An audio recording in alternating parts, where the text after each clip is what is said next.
ભલા ખેડૂત મિત્રો, આજે આપણે પોરબંદર જિલ્લાના કુતિયાણા તાલુકાના બાવરાવદર ગામે આવ્યા છીએ અને બાવરાવદર ગામના ખેડૂત છે કરશનભાઈ કારાભાઈ ભેટારિયા. અને કરશનભાઈ કારાભાઈ ભેટારિયા છે ને આપણો આમ તો જો કે પાયા ખાતર તરીકે ગ્રીન ઇન્ડિયા નથી વાવ્યું, પણ એને ગ્રીન ઇન્ડિયા બાબતમાં માહિતી મળી કે ગ્રીન ઇન્ડિયા ખાતર આવા પ્રકારનું આવે છે. પછી એની આપણે ટ્રીટમેન્ટ ચાલુ કરી છે અને એની કપાસમાં ઉપયોગ કર્યો છે. તો કરશનભાઈ, આ ગ્રીન ઇન્ડિયાની તમને માહિતી મળી પછી તમે આમાં જે ટ્રીટમેન્ટ ચાલુ કરી, તમારે તો આ બધું વરસાદનું બહુ નુકસાન છે, મોટા ભાગે આપણા સૌરાષ્ટ્રમાં કપાસ પણ પૂરા થઈ ગયા છે મારા હિસાબે. તો એની એવરેજમાં તમે આમાં ગ્રીન ઇન્ડિયા ખાતરની હું ટ્રીટમેન્ટ કરી?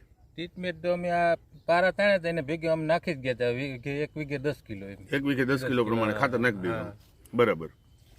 પછી એમાંથી તમને શું બેનિફિટ જોવા મળ્યા? બેનિફિટમાં તો કપા ઘણો જો આમ લાઇટમાં છે, નરવાઈમાં. બરાબર.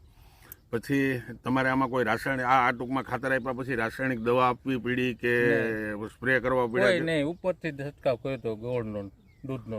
ગોળ, દૂધ ને ટૂંકમાં આ ગ્રીન ઇન્ડિયા ખાતરનું જે દ્રાવણ બનાવવાનું એની અંદર ગોળ, દૂધ ને છાશ ને જે નાખવાનું છે એ નાખીને તમે છંટકાવ કર્યો? એનો છંટકાવ કર્યો તો.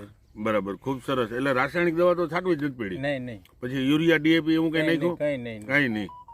અને છતાંય ટૂંકમાં તમારા બીજા સેધા પાડોશીઓ જે હોય એની કમ્પેરિઝનમાં એના કપાસમાં એની રાસાયણિક દવા, રાસાયણિક ખાતરો નાખ્યા હોય તો એની કમ્પેરિઝનમાં તમને શું લાગ્યું? એના કરતાં આપણે આ કપા સારો જ છે એમ અત્યારે. ઓકે, ખૂબ સરસ.